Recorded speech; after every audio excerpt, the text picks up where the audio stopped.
Bendiciones, amados hermanos y amigos. Siempre aquí en Palabras de Inspiración, una mirada en nuestro Señor Jesús, sus enseñanzas, sus principios.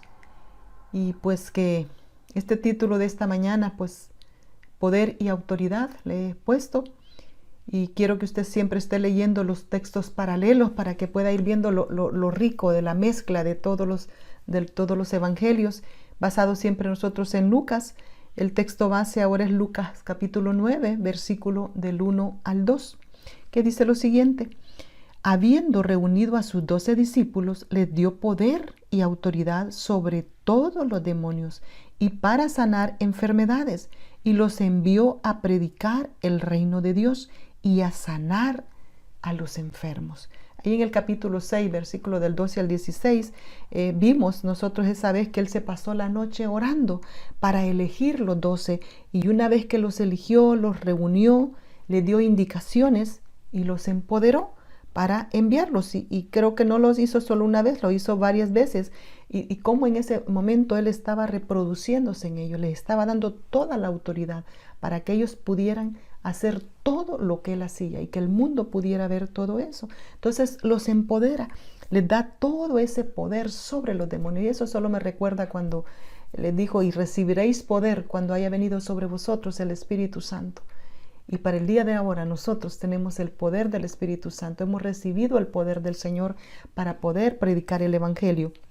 Y en este caso le dio ese poder sobre los espíritus inmundos. Se necesitaba que hubiese liberación en la gente, que hubiese sanidad en las personas para que tuvieran un corazón dispuesto a recibir el reino de Dios, y que todos los pueblos pudieran ver que el respaldo de él estaba sobre estos 12 hombres que él había preparado con tanto amor, con tanto empeño, y les había dado de su experiencia, de su ejemplo, pero que también tenían que ser probados. Es como los médicos, ¿verdad? Pasan a su año social para poder experimentar, o antes de eso ellos experimentan ya prácticamente, hacen la práctica para poder ver todo, y ahí ellos aprenden de los errores y todo eso. Entonces Jesús los envía ¿a qué? Directamente a predicar, y ya lo vimos en esa oportunidad, los mandó a predicar el reino de Dios. Dice ahí en Mateo 10, versículo 8, 9, los envió a dar realmente lo que ellos habían recibido. Dice ahí el versículo: de gracia recibiste, dad de gracia. Nosotros de gracia hemos recibido salvación, hemos recibido la palabra del Señor, pues de gracia también nosotros tenemos que dar. Los envió sin nada en el camino, ya lo vimos también. ¿Para qué? Para glorificarse, que a través de enviarlos sin nada, nunca le faltó nada. Cuando es Dios quien nos envía, cuando es Dios que nos encoge y nos envía a hacer un ministerio como esto, Él se va a encargar de que no nos falte nada. Lucas 22, 35 dice: a ellos dijo: cuando os envíe sin bolsa, sin alforja y sin calzado, ¿os faltó algo? No, realmente no faltó nada. Y ahí Dios se glorificó.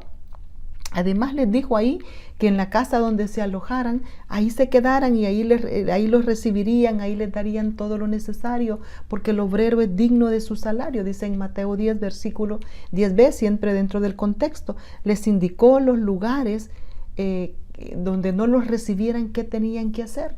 Sacudirse los pies, que era símbolo de sacudirse la responsabilidad. Ya no eran responsables, ellos habían cumplido con su parte.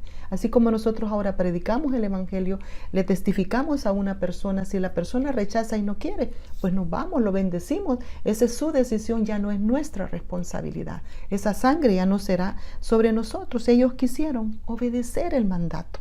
En Lucas 9:6 dice: y saliendo pasaban por todas las aldeas anunciando el Evangelio y sanando por todas partes. Era el momento de las sanidades, el momento de las liberaciones, porque era la forma de dar a conocer que Jesús era el Mesías. Era el tiempo para eso. Entonces, ¿qué aprendo?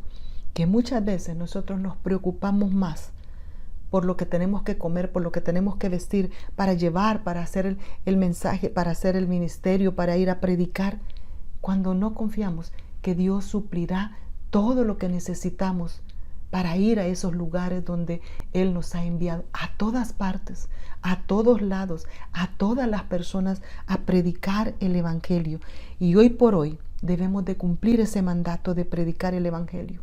Ya Jesús vino y estamos conformando el reino de Dios. Todos aquellos que han recibido a Cristo conforme dice la palabra de Dios y han sido bautizados por inmersión, también muertos y resucitados con Cristo. El que quiera oír, dice, que oiga, ¿verdad? Eso es lo que dice la palabra, y seguir adelante anunciando con esas personas que quieran oír. Los que no, pues Dios ahí en su momento hará justicia, y ahí en el juicio Él sabrá lo que va a hacer con ellos. Nuestra responsabilidad es obedecer el mandato e ir, porque Él nos ha dado el poder. Tenemos el Espíritu Santo de Dios en nosotros hoy por hoy para predicar el Evangelio. Él sigue haciendo sanidades, Él sigue haciendo liberaciones, Él sigue salvando hasta el día de ahora a través de la palabra del Señor. Pero ya no en esa forma, con ese propósito de antes. Es diferente. Los milagros son las personas que reciben a Cristo. Las sanidades son conforme a su propósito, los planes que Él tenga para cada quien. Nosotros solo tenemos que creer, tener fe, tener ánimo y recibir del Señor conforme a su voluntad. Que Dios te bendiga.